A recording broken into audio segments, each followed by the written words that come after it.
Welcome to episode 241 of Friars in the Farm. I'm Donovan, and with me is Roy. Oh man, I've been looking forward to getting together with you after this weekend. It's been an eventful weekend in Padres land. Very eventful weekend. And last week we just it just didn't line up. And life goes on in our lives, and it just didn't line up. And I had the agenda all set up, and we just couldn't pull the trigger and get it together. So we did skip a week. We're here this week. It's Monday. You guys will be getting this on probably Tuesday after I get off work. But hell, I mean, one of the things about what we do is we have to say goodbye to guys. We love the Padres, and that is the team that we follow. And we cover the minor leagues. And when you cover the minor leagues, those guys get traded. Right. So today we're going to kind of condense the Major League Minute and the Minor League Minute as we kind of break down the big Luis Arraez trade, the Donovan Solano signing, and kind of go over that. And then we're going to bring you the affiliate rundown after that. We're going to talk about all the stuff that happened up and down the system, including opening day in the Arizona Summer League. Arizona. It's ACL. It's the Arizona Complex League. Always going to call it the Arizona Summer League. All right. ACL is a ligament in your knee. Come on now. All right. All right. But first, guys, before we get started, go to Apple, hit subscribe, give us a review. Go to YouTube, hit subscribe, smash the subscribe button. I have fun putting together the videos. I have fun putting together the agenda, the whole episode. I don't have any videos this episode, but go there, subscribe. It's great for us. Follow us on X, on Instagram, on Threads. We have merch. I'll put the link in the description of the episode. But if you go to tchip/stores/Friars in the Farm -store, you'll get us there. Some cool shirts. I bought myself a sweet hoodie. That's the front. Very, very sweet looking. We can barely see it there. And yeah. And there in the back, it says Friars in the Farm. This is really cool material. $39.95. I decided to support my own podcast by buying myself a hoodie. I need new merch for the Friars in the Farm. You guys check it out. We have shirts. We have mugs. I have wallets in there, which is kind of funny. And dude, I got shoes in there. I got women and men's high top shoes with little Friars in the Farm.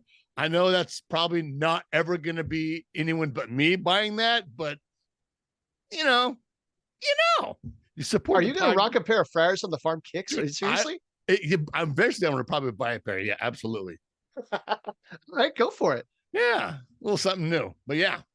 All right, so we got something new in the Padres big league roster. The Padres made a big trade with the Miami Marlins, traded for Luis Arraez. So people keep saying he's the closest thing to Tony Gwynn. I don't love that comp. We can talk about that. But to get him, they gave up Jacob Marcy, Nathan Martorella, two friends of the podcast, reliever Woo-Suk Go, who is already on the Major League roster, and outfielder Dylan Head. So two guys that we've talked to personally, another guy that we were hoping to get a chance to talk to this year, and then Woo-Suk Go. So I'll start with him. I was surprised that he didn't make the team out of spring training. And he's been in Double-A, and we keep bringing him up every week. And the strikeout numbers look good. The walk numbers look good. But in between, he's been getting hit around quite a bit. So with a $4.5 million contract between 2024, 2025, they offloaded that. And then the final piece to this, which kind of blew my mind, the Marlins are paying Luis Arraez contract this year outside of the balance of the minor league minimum. So really the Padres actually saved some money on this deal. So it's unfortunate to watch some guys that we were getting to like leave, but I am more than excited to see Luis Arraez in a Padres uniform. Absolutely. And it's funny, I was watching the Missions game, and for some silly reason I just clicked on, between it, just for some reason I was checking Twitter, okay, in between pitches or whatever, and I see, there's the Arraez. Okay, there's the trade, but they haven't said who was going in the other side. So I kept watching the game.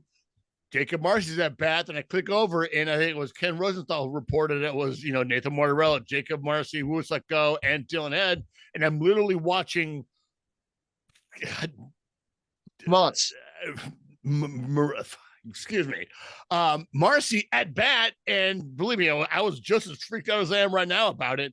And eventually he struck out. I didn't see that. I thought he walked, and then the next batter up is Nathan Martorella, and I'm like, holy cow, they don't know about it yet. Watch his at bat. He gets on base. He gets over to second base, and then by that time the news gets to San Antonio, and Luke Montz comes out and he starts talking to the umpire, and like the announcers that I saw you guys post the video, they're like, "Yep, it looks like it's starting to get there." Here, it's official. And poor Martorella dude's like, what? Like, what? Okay. And then, right when he showed up with Luke, he's like, what the hell's going on? He's like, you're getting traded. You're getting traded. That was an awkward scene. I don't know that I've ever seen that, somebody getting pulled off the field in the middle of an inning due to a trade. That was bizarre timing. Yeah. Absolutely bizarre timing. And to get to Luis Arraez, who Predators had an eye on for, since spring training, I think it's a solid trade because, all the evaluators are saying that Nathan Martorella and Marcy are going to be, maybe fourth outfielder, Martorella can find the power. He's a role player. Both those guys are not going to be everyday major leaguers. We'll see how it goes. Development is not linear. And Wusa Go, who is just really a salary dump. And then Dylan Head, who seems to be the centerpiece of this trade, is 19 years old and just starting out his career in pro ball. To get someone that hits, in the high 300s, low 300s, and is a table setter, which is more than we have enough boppers, but just enough to lengthen that lineup, I think is fantastic. Right. Yeah. What we've seen so far this season, when this team gets going, they're good at passing the baton. That seems to be a new thing this year, that guys, they're valuing the out more than they were before. And so you've got guys like Profar and Merrill and Campusano that have that approach where they're not giving away strikes. They're not giving away outs. They're happy to take the line drive the other way on the pitch to low and away. Where it seems like the last few years, the guys have been swinging over that slider and because they're trying to hit it to the moon. And so you have power in Machado, Bogarts, Tatis, Cronenworth, and then you keep going to Profar, Campusano, Kim. There's power up and down the lineup. You need guys that are going to keep the chain going. And so you put Arraez at the top of that lineup. I mean, he fits so well. Yeah. So he's primarily a DH. He's going to play a little bit of first base, a little bit of second base. Apparently, he's played third and left in the past. I don't think we're going to see that. No. But he's a DH. And so traditionally, your DH, you want it to be a slugger because usually it's somebody who's on bad knees. He's washed. He's old. He can't play in the field anymore. Well, that's not Arraez. He's athletic. No. It just doesn't show up in the field. It shows up in the batter's box. But you don't need somebody to play in the field because you've got 7 established starters at your 7 positions. So then it's a matter of between him and Donovan Solano, who we're going to talk about in a minute, just filling in days off, giving guys a rest to get off their legs. Like today, Manny Machado's got the day off. So you got Solano starting at third base. But really this stretches the lineup so much more. Now, I mentioned the Tony Gwynn, and people keep bringing up the Tony Gwynn comp because he hits for average. And Luis Arraez is a singles hitter. He's singles, a few doubles. I truly believe that if Tony Gwynn played in this era and the way that they evaluate the game, the way they value slugging and other things, when he played, you didn't want to strike out. You wanted to hit for average. People didn't like taking walks. Walks didn't have the value that they have now. So I believe now, if he played in today's game, his offensive profile would be closer to what you see out of Juan Soto. I don't know if he'd be quite at that level as far as power, but he'd hit for a lot more power. Maybe he wouldn't be a career 338 hitter. Where Arraez, career whatever 325 hitter, doesn't slug like Tony ever slugged. And no, I would like to think that maybe Rod Carew is a more fitting kind of a comp. Right. Maybe doesn't have the speed that Carew had, but the ability, the bat control, the preparedness, the understanding of looking at a defense and being able to place a ball. Like So he went 4 for 4 in his first game, but the one that impressed me most was I think it was his third hit of the game, where he had this weird, awkward little handsy swing, Yeah. and he just flipped it over the third baseman's head. And Yeah. that's something that you only do when you're just trying to poke the ball out there and get a single. There's value in that. Yeah. I love that. And I think it's a great balance, a great fit for this team. Yeah, absolutely. The guy gets on base, and that's what you want. Have him get on base, move the line down. Same thing with Jackson Merrill. You have two guys that Merrill, I'm sure, will come into some power, but two guys that just good bat to ball skills are always going to get on base. They're going to be the table setters, and then you have your boppers behind him in Tatis, Machado, and Bogarts. Whenever Bogarts get back to hitting hard, you got the makings of a longer lineup. And I think with this lineup, he's going to get a lot more pitches to hit because it's like, all right, I got Arraez, and then damn, I got Tatis, and then I got Machado. Like, where's the weakness in that lineup? Sure, you get a little bit lower, it's going to get a little weaker in Cronenworth and Kim, but still, like, it lengthens the lineup. It so many times last year it was like 2 outs, a couple guys on, and then it was a swing and miss. It was a strikeout, or it was a pop up to shortstop. Now we got guys that got a lot of bat to ball skills. Put the ball in play, good things happen. And Mark Grant always says that. Put the ball in play, and good things will happen. Absolutely. Yeah. I mean, last year it was Grisham and it was Nola, and it's just a dead spot there in the lineups. Yeah. How many times runner on second and third, and you got 1 out, and then next thing you know, we're turning it over to the next inning. So then you add to that Donovan Solano, who he's 36. You got to figure that he's toward the end of his career, but even still, last year with Minnesota, he put up a 760 OPS. He's had above a 700 OPS every year since 2016. And he started playing. So 2016, he was with the Yankees. He was out of the majors for a couple of years, but then 2019, 2021 with the Giants, Cincinnati in 22, 23 with Minnesota, and OPS in the 800s and the 700s each of those years. Right-handed. He's right-handed. Yep. You've got Arraez, who's left-handed. So you've got versatility, you've got experience, but both of those guys, they don't strike out, and they put the ball in play. So it's a really good fit, and you're not relying on Tyler Wade. He did a good job with the time he had. Iggy Rosario, he's the guy that got optioned down when Solano got selected. He's done pretty well, and he's hit for a lot more power than I expected. It's just the strikeout rate is through the roof. Yeah. And so when you had those guys starting at third base, you had that it's like a pothole in the lineup. And now you just came and filled up that pothole, and now it's nice smooth sailing, hopefully. And then Paulie and Eggy get regular at bats, and there's still lots of development. Right. Obviously, lots of development in Graham Paulie. Can't say enough about what he did last year, but making him a major leaguer this year was almost by accident and necessity. Where now he can get down there, get some regular at bats. Eggy, same thing. Those are two players that should be playing every day. Eggy did have a better, more success in the coming off the bench role, but still there was a lot of swing and miss in that at bat. So, both those guys go down there, get regular at bats, continue to develop, and you got Solano and Arraez, who are major league minimum, are just for a song, which really frees up more payroll. So down the line, and during looks where we are during the right around the All-Star break when the trade deadline comes up, that we have that flexibility to maybe go out and get another arm. Hell, maybe even get another power bat. I saw Solano is on track to make something like $1.5 million this year. Okay, but all regardless, between that and the money that changed hands in the Arraez trade, they're still coming out ahead versus where they were a week ago.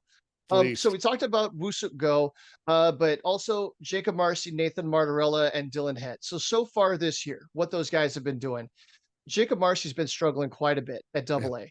And we were wondering how that transition would work. Both of those guys got a chance to play a little bit in Double-A last year, but they didn't get nearly enough time to be able to make an assessment of who they are.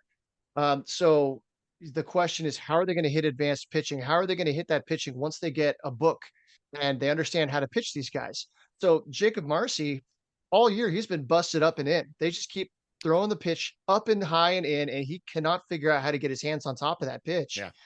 And so he's been exploited at the AA level. Now, that could be one adjustment away from taking that next level. Who knows? But a lot of evaluators were looking at him as a fourth outfielder. That's kind of what his profile is. Kind of maybe a Travis Jankowski type, not the defensive, but he's got some speed. He's got a little bit of pop, and he can hit enough, but not an impact player at the MLB level. I mean, I don't mean to be a jerk saying that, but No. Let's be honest. That's kind of who he tracks to be, right? Maybe a Jose Azocar type, left-handed hitting Jose Azocar. Absolutely. And Dylan Head, first round pick, still 19 years old, lots of upside there. But then again, he's 19 years old in A-ball. So, Preller just seems to prell. And the Head is, as much as we doubt that guy, Marcy and Margarella weren't going to make this squad next year.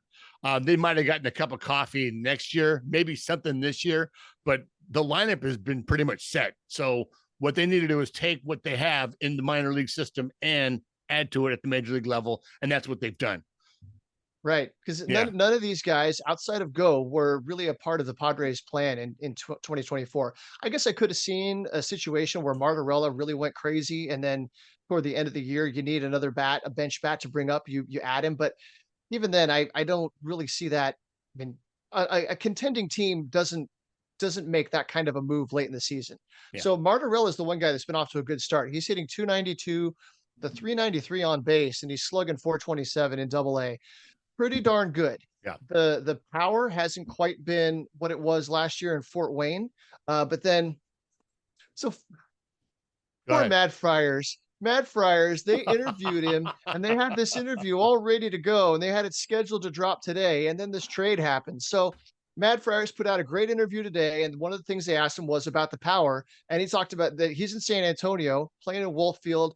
Most games, you got a 30-mile-an-hour wind blowing in from right field. So it doesn't make sense to put the ball up in the air when you're playing in that. So it makes some sense why you're not seeing the power numbers from him. And also he's trying to tailor his approach so that he's not a power over hit guy. He wants to be, the bat is the carrying tool, and he has the power behind it. Like, maybe like Josh Naylor kind of down the road. And maybe that's who he becomes. I mean, there's a great example of a first base DH that is right now an absolute impact player at the major league level that the Padres let go. And Ty France is another guy that comes to mind. So he's the one guy that for me hurts a little bit, on top of us having talked to him, because I was so impressed just by his whole demeanor and his drive. It's not even positivity, it's belief in himself. It's like, this is who I am. I'm a major league player. It's just up to me to get there. And you see that in that MadFriars interview. There's some of those quotes in there too. Yeah, absolutely. And I messaged both of them and said, hey, man, I said, I was watching the game when it happened. We both wish you the best of luck. You're going to be major leaguers. It's just going to take a little bit of time. And we'll continue to follow, we'll continue to follow you as you progress in your career. But let's move on. And on that note, though, it's one thing that we always bring up when these deals happen is that in Miami, there is a clear path for all of those guys to make a major league roster in the next couple of years. So they have way better opportunity there than they would ever have in San Diego. So it's a blessing in disguise for them. I hope they aren't taking this like they weren't wanted over here, but some guys get a chip on their shoulder from that. Yeah, absolutely. And it's part of the business. It's the part of the game. And if someone traded you, that means someone else wants you. And that's huge. Absolutely. Okay, well, let's move on and let's go from AA major leagues all the way down to where it begins, and that's in the Arizona Complex League. Happy opening day. Yeah, last Saturday was the opening day for the Arizona Complex League. The ACL, you'll hear us say. David J. from MadFriars did talk to Riley Westman, the director of player development for the Padres, and this is what he wrote. Because the majority of the club's international free agent signees last year and this level have signed for $10,000 or less to accommodate the large bonuses paid to Ethan Salas and Leo Dallas DeVries, the Padres ACL squad doesn't have many high-profile prospects on the roster. However, the team is starting to show some ability to sign and develop older pitchers from Latin America and who look to build on that trend this year. You know what? Before you continue, one other point I wanted to make about this Yeah. trade. They were able to get Luis Arraez. They didn't have to move Ethan Salas, Robbie Snelling, Dylan Lesko, Leo DeVries, Graham Pauly, Adam Mazur. There are a lot of good players that the Padres have been able to hold on to while making this trade and the Dylan Cease one. I just wanted to make that point before we moved on. No, absolutely. And pitching is what this team, what the major league team needs kind of more than anything. And they've been able to hold on to all of that. So that's incredibly, it's incredibly Preller-like. All right. So what happens in this league? It's all about development. Teams have the right to agree in advance to play shortened games. Pitch counts rather than game situations dictate work on the mound. And even with 2 scheduled off days, most weeks, players get more frequent rest and active rosters of 30 players or more. The season begins over a month earlier than before and will wrap up just after the draft in July, significantly changing who will play at the rookie level, at the rookie league level. MLB's the umpires appreciate that. Right. Having to umpire in those 110-degree August days. They call it the Heat League for not, they call it the Heat League. MLB's move to limit domestic minor league rosters to 165 players. That's from ACL all the way to AAA. Beginning this season also puts an extra strain on clubs to find a way to cover all the innings that pitchers will need to throw before then.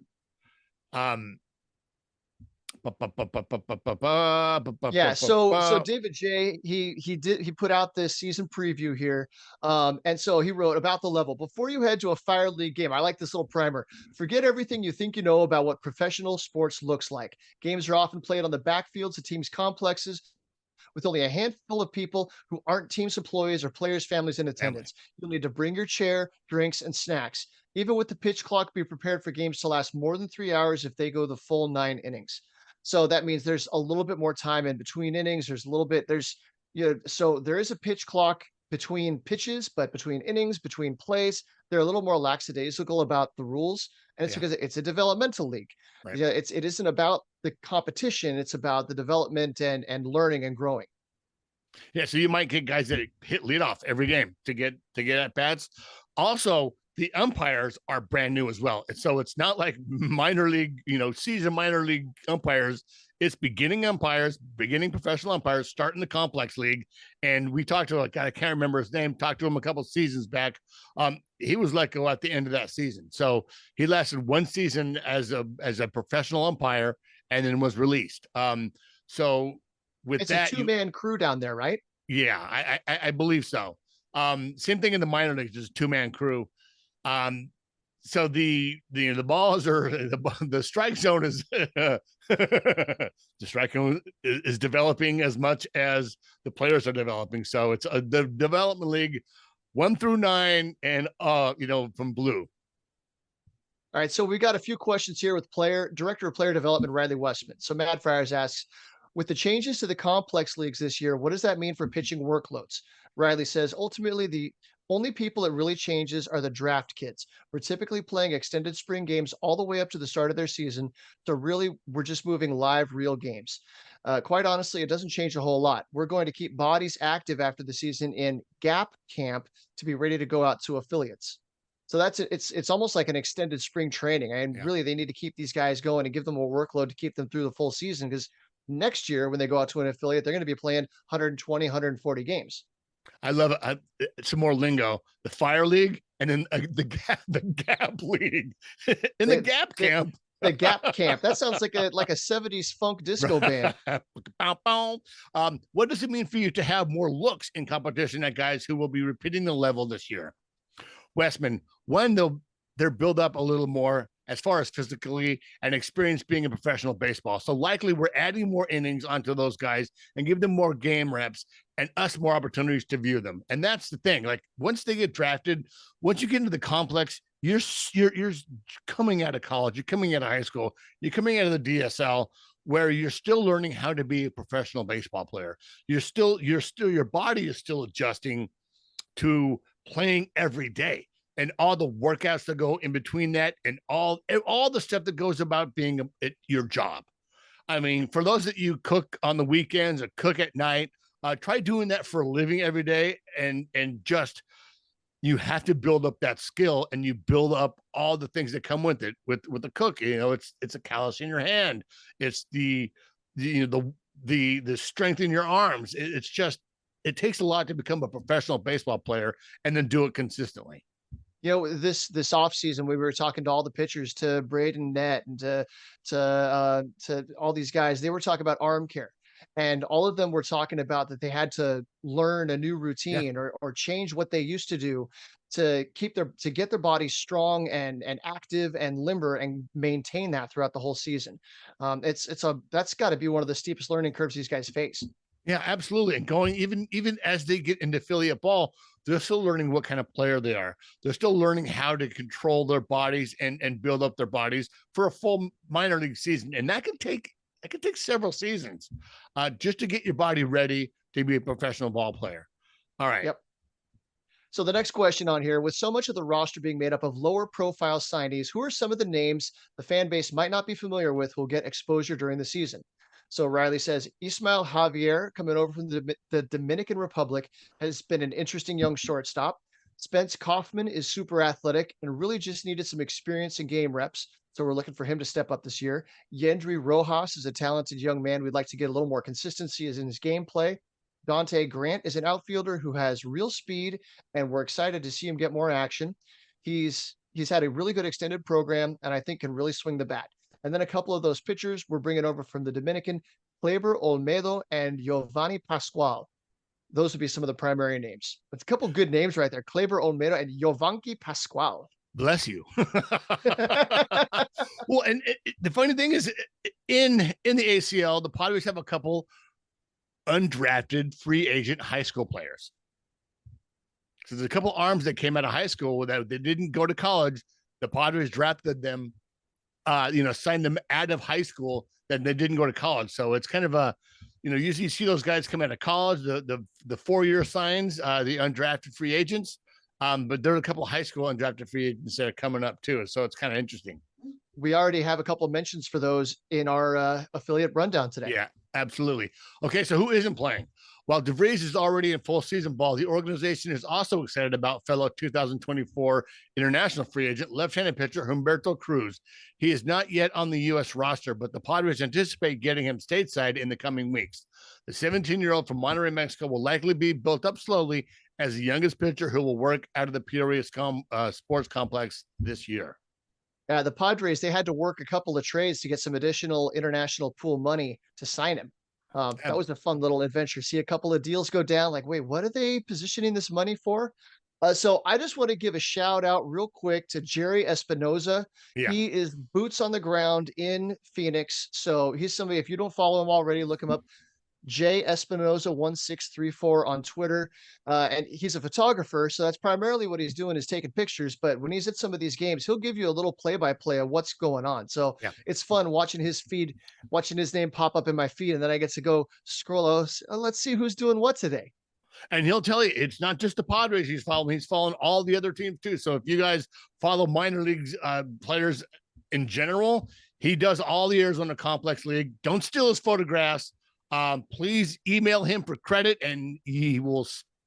You can use the photographs that way, but he is very protective of his work, and he puts a big old watermark right across the middle of him. But we talked to a lot of the parents behind the scenes, and he's very generous with his photographs. He doesn't ask much. He just wants the credit, and he'll have me, because he sent these guys hundreds of photos of the kids that he's taken. So mom and dad, they're 1,000 miles away. They want to know what their kid's up to. So that's got to be fun for them too. Absolutely. And that's kind of what I do whenever I get out there and do an interview. I'll go stand in the camera. I'll take a bunch of pictures, and I'll just text them. I'll just email them or DM them in Instagram. Hey, here's a couple of shots that I took, just to kind of, just to have fun. Well, that's all part of being a pro. You get to see your name in a night, or see your picture in a uniform and all that. That's a lot of fun. All right. Absolutely. Well, that's what we got for the minor league news today. But now we've got an affiliate rundown right after this break. Stands close to the plate, open stance. Now Mazur getting assigned the 2-strike delivery. All right, on to the affiliate rundown. Let's start in Lake E, painting the corners. Tuesday, after struggling throughout most of the season, righty Will Varmett turned in a clean outing. The 23-year-old from Huntsville, Alabama, pitched 2 scoreless innings, allowed just 1 hit while notching a pair of strikeouts. He settled down in a pair of relief outings. He can still dial up to the upper 90s, which has helped him strike out 14 batters in just 9 1/3 innings, but he's also walked 14. Now, we got to remember in A-ball, that's going to be, we don't scout the stat line. Sure, we want nothing but strikeouts, but as these guys learn how to pitch and consistently pitch in pro ball, you're going to get these high strikeouts, the hard throwers, and they have to find out how to throw it consistently for a strike. You're going to get the walks, but it's good to see him turn it around. Right. One thing we keep hearing from the Padres, like all these interviews with player development people, they like guys that throw strikes. Yeah. They don't want guys that walk people. They don't want guys that waste pitches with balls outside the strike zone. Yeah, absolutely. And they're still learning the mechanics. So there's still a lot of development in A-ball. All right, so righty Eric Yost pitched well. Now I've watched this kid pitch twice, and I'm impressed with him. He is a strike thrower. He loves to pound the strike zone. He's just done well every time I watched him. He pitched well again for the struggling Storm pitching staff. The 21-year-old from Northeastern worked a career-high 6 innings, allowing 2 runs on 3 hits. He walked 2 and struck out 4. In 3 starts since moving to the rotation, Yost has pitched a 2.63 ERA in 13 2/3 innings. He's walked 4 during that span with 15 strikeouts. That's what we're talking about. After Friday's loss, the Storm pitching staff has pitched to a 5.29 ERA. That's 3rd worst in the league. Storm's a little tough team this year, a little tough. Yeah, and after this trade, it just got a little bit rougher. Yeah. That's kind of unfortunate, little thinner on the roster side. Absolutely. All right, so on the screws, last Tuesday, Braden Carpathios had a productive day, reaching base in all 5 of his plate appearances. He singled, doubled, and drew 3 walks. The 20-year-old signed with the Padres as an undrafted free agent in 2022. I think we just like those guys. It's a fun story. It's like a Cinderella story. Last season, Carpathios drew 44 walks in 42 games for the Storm, but didn't make much impact in the power department. This year, Carpathios has looked much improved with 5 doubles and a homer in 17 games for a 300, 457, 414 line. On Friday, Rothman Verdugo had a pair of hits, including his 3rd homer of the year. Last season, the Ensenada native hit 3 homers in 113 games. He's equaled that total in just 14 games. Yeah. Jay Bashirs had 2 more singles and a walk, bringing his OPS to 972, which ranks 4th in the league. He also ranks 2nd in the league with a 520 OBP. So I wanted to highlight here in the batting around, Jay Bashirs is just off to a monster start. Yeah. So 23 games, he's got 27 hits, 28 walks against 23 strikeouts. You always like to have more walks than strikeouts. He's batting .346 with a .518 on base, .449 slug. That's a .967 OPS. Now, when he was drafted, he's like 6'4", but he was listed as a second baseman. That's like, where's he going to play? Well, he's been playing mostly third base, but he's actually made 5 starts at shortstop so far this year. So he's more athletic than I thought he might be. When I saw that kind of a player without a position kind of a thing, right? Sounds like he can move around pretty little. I could get up there. Maybe we'll get up there this weekend and catch a game. We've got to get up there and see what's going on in Lake Elsinore. Yeah, it's tough. Once again, I had something this weekend. I was up in LA, driving around LA all Saturday. And then this next weekend we got the Price's Will's graduation. And so I'm not gonna be able to make it up there this weekend. I'll have to wait a couple more weeks until we get up there to do the interviews, but I know you and Ange can probably make it up there. I'm a big Jay Bashirs fan, and I love how he's playing shortstop and third base, keeping the guy athletic, keeping him working on the field, and not just kind of pigeonhole him at maybe second base or even first base. I know they got Sanabria there, but just to kind of keep him athletic. And that bat plays, and he'll start checking off all those boxes, and hopefully we can get up there and talk to him before he gets moved up to high. Right. Yeah. So they're in town playing Inland Empire this weekend.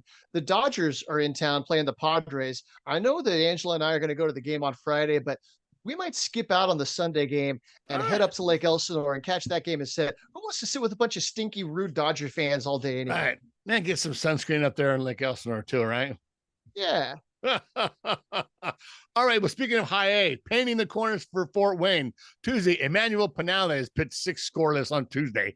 Pinales, a 23-year-old from Dominican Republic, became the first Fort Wayne pitcher this season to work more than 5 innings. The right-hander held Lake County to 2 hits and 1 walk while striking out a career high 7. Now this is the fourth, going into the 5th time into the rotation where they're starting to stretch out more. You're going to start hearing, and you've already heard a little bit of it, these guys pitching the longest outing of the season. They're getting 75, close to 80 pitches now.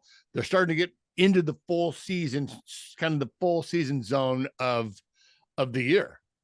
Well, and in Fort Wayne in particular, we're starting to get out of that cold start of the season, and they've been seeing so much rainy weather. So once it starts to warm up, I think you'll see guys their numbers will start to level out.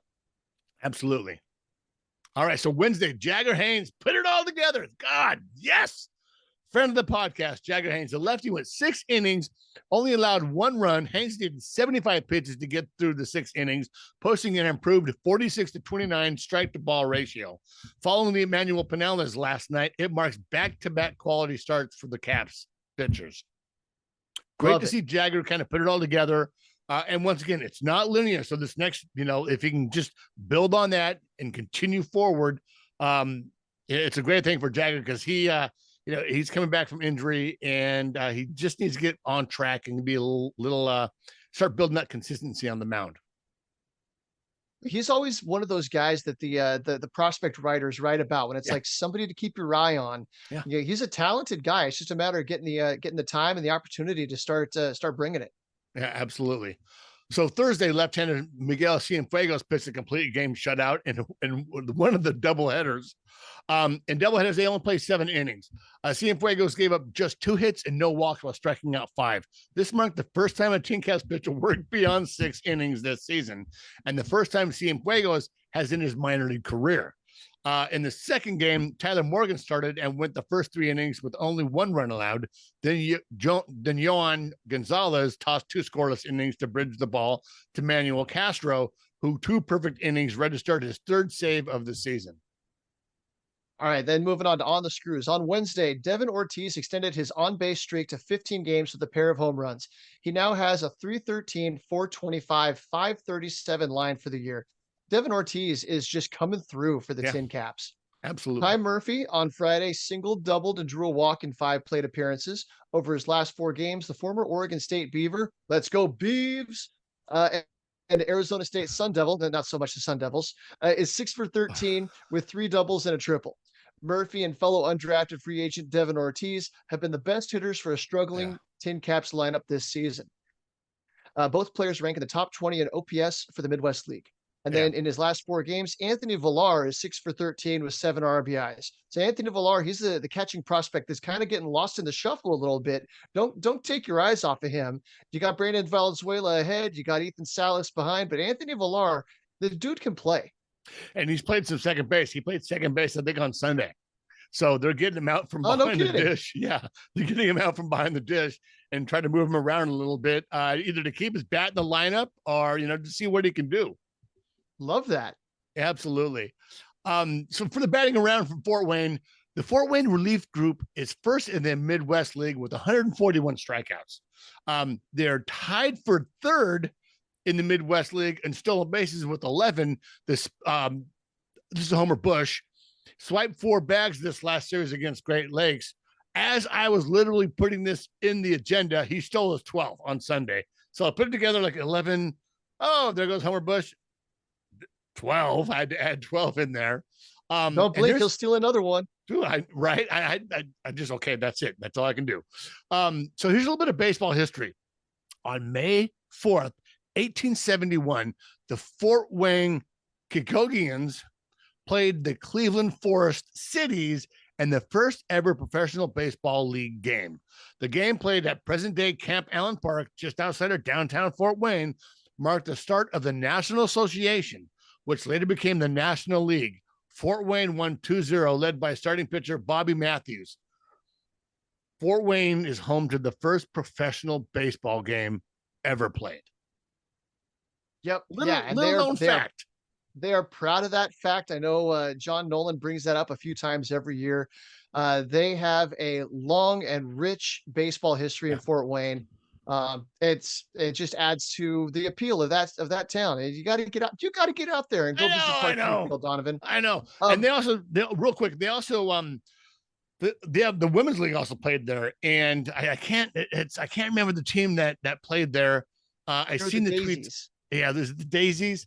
Yeah, and so they celebrate them as well every year. And I think I saw a tweet earlier this week that they were looking for memorabilia from families of people who's played. If they had any of that stuff, to bring it up to their attention or bring it to Fort Wayne, they want to display it and celebrate the women's league that they had in Fort Wayne as well. Well, speaking of being a fan in Fort Wayne, I just want to throw a shout out to Monica Bush, Homer Bush Jr.'s mom. Mama She Bush. is at every single game. She's posting pictures of her son. She is living the dream right now. I mean, her son's living the dream too. Yeah. But she is. I feel like I'm kind of vicariously living through her. I love seeing her interacting so much on Twitter with everybody. Absolutely. And all right, so let's move on to San Antonio. So, go ahead. Yeah. Well, no, he's also, Papa Bush is also a former Yankee. He participates in the fantasy league, in the fantasy team, in the fantasy camp for the Yankees. And I believe this last year, Monica went and actually played in, I'm not sure if it was a women's fantasy league, but I know she played there for the fantasy camp when he was there. So she can bring it. Padres fantasy camp's co-ed, right? You had women in when you were playing, right? Yeah, absolutely, as there as well. So Mama can play as much as she can, Mama Bear. Yeah, well, you play ball like a girl. Give that a whole different meaning. That isn't an insult. Hell yeah. All right, so moving on to San Antonio, painting the corners. On Wednesday, Adam Mazur bounced back from a rough outing last week and recorded a quality start for the Missions en route to his second win of the season. The right-hander tossed 6 scoreless innings while allowing 4 hits and 2 walks. Along the way, he struck out 5 batters. The 23-year-old righty boasted 2.39 ERA, 9.91 strikeouts per 9, and only 1.37 walks per 9 to begin the season. If the Padres wind up having to dig deep into the minors and pull somebody up, if they've got an opportunity where they know that somebody's going to get 3, 4, 5 starts, you can kind of pencil that in. I think Mazur's the guy that they're going to call first. I wouldn't be surprised. And it's funny because this morning on Bennett Woods, I listened to it most of for the first hour I can listen to it before I have to really start getting to work. But I mentioned that it's like he could be not right now, maybe halfway through the season, he's 5 or 6 other, starts. Then you can maybe look at where he is and where he's at. And maybe he can get a start there. I wouldn't bring him up and pencil him into the line in the rotation right away, but he's certainly someone that you can look on for a spot start here, maybe 2 or 3 if someone goes on the IL. I think he's one of the first ones that come from the 2022 group up to the major leagues. Now we love Robbie Snelling. Robbie Snelling is having a fantastic season, but Mazur has really turned it on this year and he's absolutely must watch every start. Yeah, Robbie Snelling's getting bit a little bit by the walk bug. Yeah. So it's finding the zone, figuring out how to find your spots at the edges without missing off the edge. I think that's kind of where he's at right now. Where Mazur, he's not walking anybody, he's striking out plenty. I think guys are only hitting about 220 off of him, so he's getting everything done right now. So Darvish was on the IL for a couple of turns. Now Musgrove is on the IL. Darvish is back. Matt Waldron, his last start didn't go so well. So I could see them trying to patch it together with Waldron, Vasquez, Brito, try to make that work with that number 5 spot. But if an opening comes up where they know that somebody's going to be on the shelf for the next 3-4 weeks, that's when I think they might go turn to one of these guys. And Snelling's only 20. Mazur's 23. He had a little bit of college experience before being drafted. I think that plays a little bit as well. Absolutely. Okay, so moving on Thursday was a rainout, so the Missions played 2 on Friday. Robbie Snelling started the first game and showed his trademark bulldog mentality early. In the bottom of the first against Arkansas, Harry Ford doubled with 1 man down in the frame. Southpaw left him stranded after inducing a flyout and striking out a batter. The lefty left the game in the 6th inning with the bases loaded and 2 out. Omar Cruz came in and got the next batter to fly out. Cruz remained in the game for the bottom of the 7th inning. The southpaw struck out Cole Young to start the frame. Ford struck out the swinging for the second out. Packard drew a walk to keep the inning alive. Locklear struck out to end game 1. Woo! Omar Cruz is another person to keep an eye on. A former Padres farmhand, went over to Pittsburgh in the Joe Musgrove trade. They brought him back as a minor league free agent this year, and he's off to a really good start as a reliever. Absolutely. Okay, so then Victor Lizarraga came down to earth for the first time in 3 starts. On Saturday, he allowed 4 runs as he put 9 men on base in 3 2/3 innings. And keep in mind how young he is. I think he's only 20. He's 21. So replacing him, Jared Kolar provided solid relief. After entering in the 4th to replace Lizarraga, Kolar went the rest of the way, allowing just 2 late runs. Kolar struck out 5 and walked only 1 to save the San Antonio bullpen. Kolar's 2.78 ERA is second only to Adam Mazur on the missions. A little unsung hero coming out of the bullpen and saving the rest of the game. Yeah. And then Javian Sandridge, we're going to be talking about him a lot this summer, I think. He's been a reliable option out of the missions bullpen this season. Southpaw struck out the side on Sunday while converting his second save attempt. In 9 outings, he's 1-1 with a 1.08 ERA. He struck out 18 batters in 8 1/3 innings of work by allowing just 1 run. Another really good interview that MadFriars had. He's got a very interesting past, being drafted and then being able to find a loophole to go back to play college, and then coming out as a minor league free agent, going to the Reds for a little bit, now coming over to the Padres. Electric left-handed stuff. It's just a matter of refining the command. And I was impressed by the interview. He's a very kind of a, I don't want to say, I mean, intellectual is not the right word.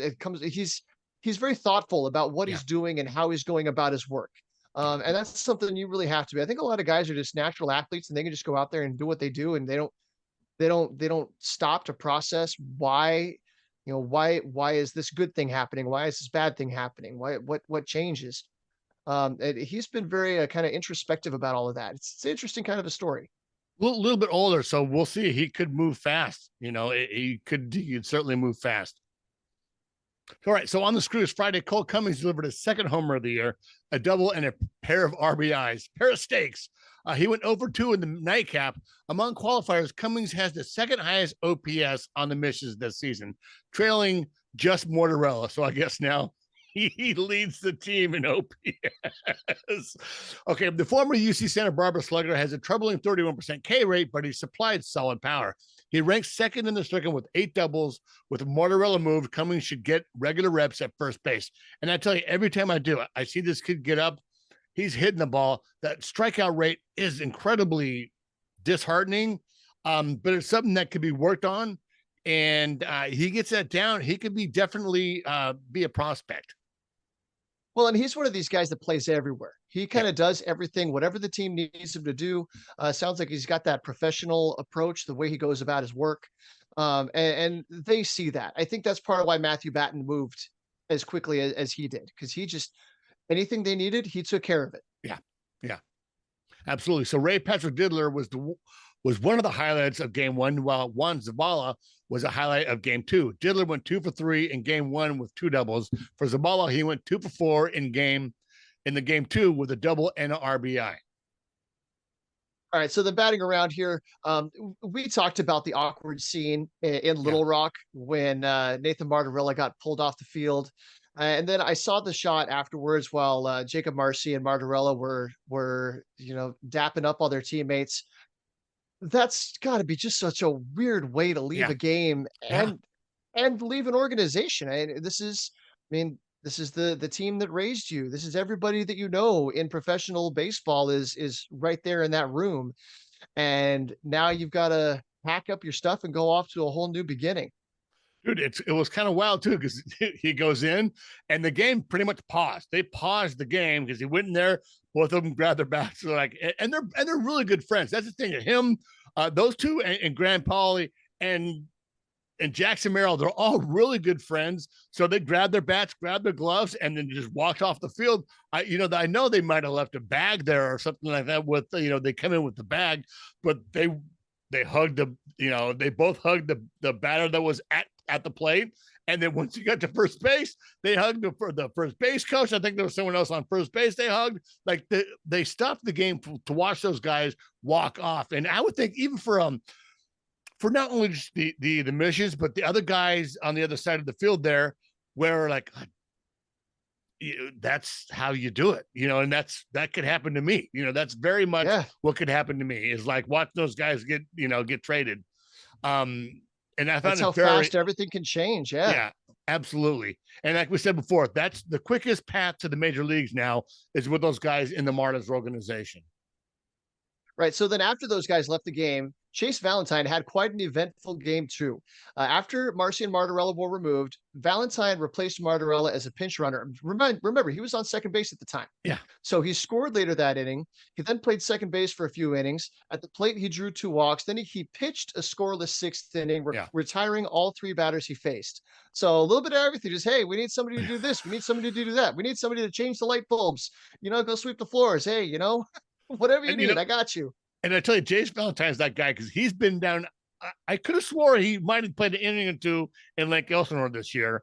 He started in Lake Elsinore. Yeah, bounced to Fort Wayne for a minute. Or I think he went from there straight to AA. One of those guys, and you need him in the system. Like, hey, jump on a flight. We need you here. That second game was an absolute rout. It was a tough game. I think it was a bullpen game. I didn't even stick around to watch Chase Valentine pitch the 6th innings. I'm like, okay, I need to move on with my evening. It was just too heartbreaking.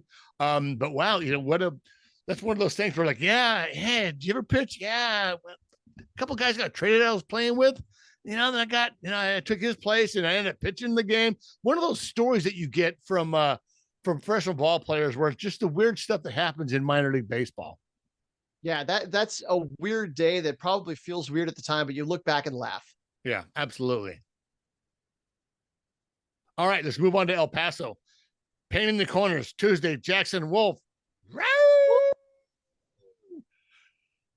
Struck out 10 batters in 5 innings to set a new season high for the single game strikeouts by an El Paso pitcher, not just Jackson, but an El Paso pitcher. The Chihuahua struck a combined 15 players that night.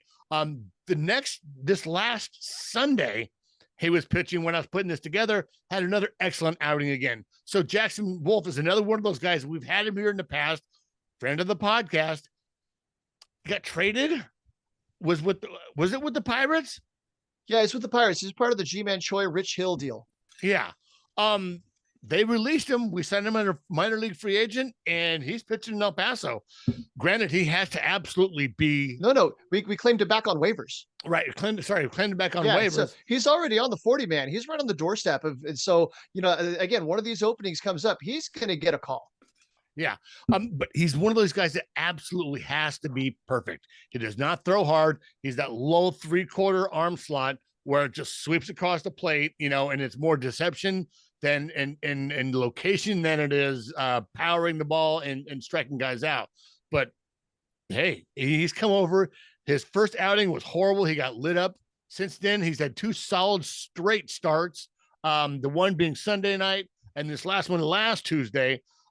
Jackson Wolf back in howling with the Chihuahuas. Sorry, man. I just had to say that. The Chihuahua, they should have some fun with that. I hope they do. I hope they're howling down there. Chico, right? Chico howls. So Wednesday, Sean Reynolds and Kevin Kopps, Nick Hernandez, and Austin Davis all pitched scoreless outings out of the bullpen. The Chihuahua struck out 10 Space Cowboys on the night after striking out 15 the night before.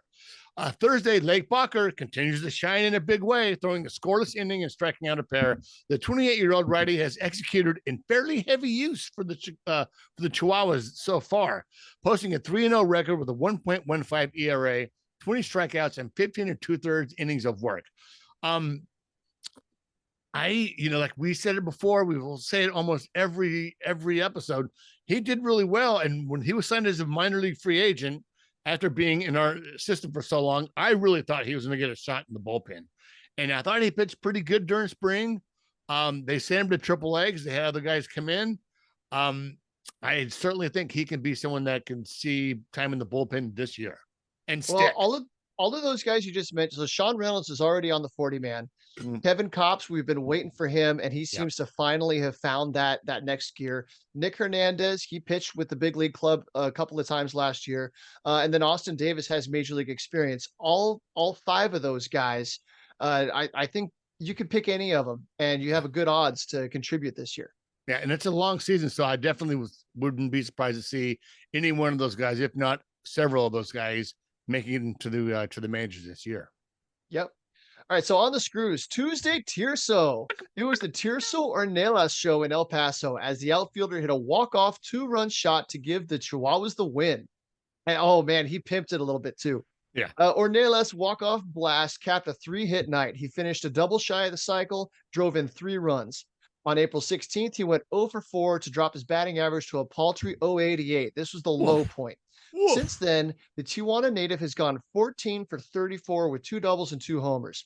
As of Saturday, he's slashing 275, 348, 450, just below league average production. But that's just below league average after being just slumping as hard as you can slump for the first 3 weeks of the season. Oh so he's turned it around. Something's clicked in that kid. Yeah, and once again, same thing happened last year. Like, I think he started in AAA. I think he started with the Chihuahuas and then was sent down to AA, and then we talked about it, and then he went back up, and just some other gear happened, and he put it all together, and it seemed like he's doing it again this year. The Padres, I think, really want to see more power out of him.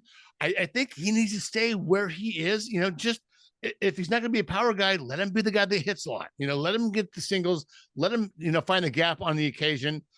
Play some okay outfield. Maybe he can be a 4th outfielder. But just stop trying to change a guy or make him into something that he might not be, and that's a power hitter. I mean, I don't know that they're looking. I mean, you look at the frame, and the guy's built. You look at him, he looks like he should be a power hitter. The problem is, you look at his batted ball profile over the last several years, and he puts the ball on the ground a ton. Yeah. And so when you're in the low minors, you can take advantage of bad infield defense and the infield quality. The quality of the actual playing surface isn't as good. But you get up to the majors, and all of that disappears because ground balls turn into outs. And so I do think that they've been working on something to get him to hit more line drives in the air, and get a couple of those line drives turn into home runs. Not necessarily try to turn him into a launch angle king, but at least get the ball up above the infielders' heads for base hits.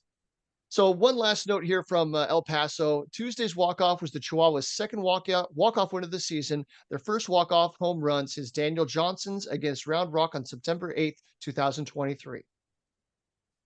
All right, let's finish it up with the ACL. Painting the corners, undrafted free agent Langston Burkett.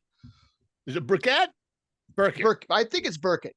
Burkett had a rough go in his first professional game. After breezing through the first frame, the 6'6" 19-year-old was tagged for a pair of runs in each of his next 2 innings. He'll be one to keep an eye on throughout the year as he settles into his professional career. Once again, 19 years old. Everyone's really good. At the ACL, everyone's really good. You throw it down the middle, they're going to hit it. And you learn to go with that. So on the screws, Ethan Long and Caden Hollow led the charge as each had a pair of doubles as part of a 3-hit game, Hollow, 23, a left-handed hitting catcher from Dixie State University, now Utah Tech. You would never think that Dixie State University would be in Utah, more like Mississippi, but is repeating after posting a 975 OPS in 16 games and 47 plate appearances and 23. Long, Arizona native, and ASU Sun Devil. Yeah, nah. Signed as an undrafted free agent last year. Is ASU and Oregon in the same division? Are they in the same? I don't. Well, they were for ages, but now the Pac-12 just evaporated. So no, I think they're in the Big East or the ACC, or I don't know. It doesn't. College conferences don't make any sense anymore. Yeah, it's like the NL. Was it the the AFC? The NFC used to have teams on like the East Coast. Well, yeah, I remember when the Atlanta Braves used to be part of the NL West. That never made sense to me. Right. So that's it. That's all we got. You guys, once again, hey, I'll post it in the description. Go get the sick merch, dude. And ladies, There's shirts. There's coffee mugs that change colors. You can be cool going to Padre games, having fryers on the farm. Yeah, I listen to those guys. I'll have to listen to those guys guys. just so I can advertise for us a little bit. I got a couple of t-shirts. That's about it right now. I'll have to expand the wardrobe.